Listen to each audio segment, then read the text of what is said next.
सद्गुरु साईनाथ महाराज की जय। सुप्रभात, साई प्रभात।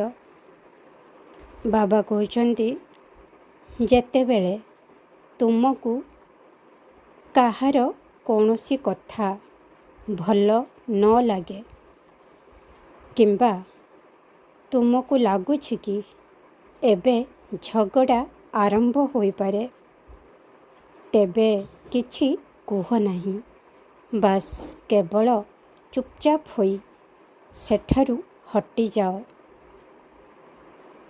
सेमानंको तुमर अनुपस्थिति अनुभव कराओ। एहा सेमानंक पई तुमर उत्तर बा जवाब हेबो। कारण जेतेबेले सेमाने तुमको भूल बुझंती, तुमको झगड़ा करिबा पई उस्कांती, तुमर अपमान करंती, तेबे सेमाने चाहंती जे तुमे भी सेमानंक सहित झगड़ा कर, जुक्ति तर्क कर। किंतु एपरी जुक्ति करी कौनसी फायदा हुए नहीं। एपरी जुक्ति बेकार अटे।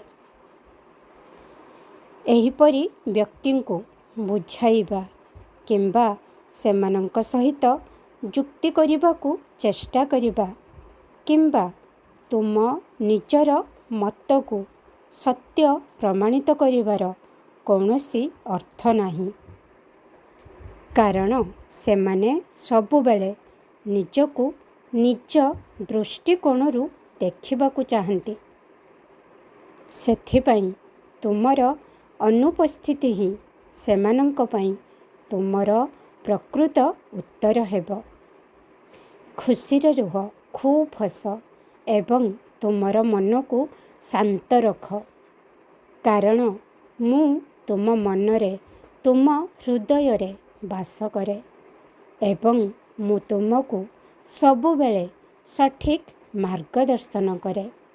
अनंत कोटि ब्रह्मांड नायक राजाधिराज योगीराज परम ब्रह्म श्री सच्चिदानंद सद्गुरु साईनाथ महाराज की जय।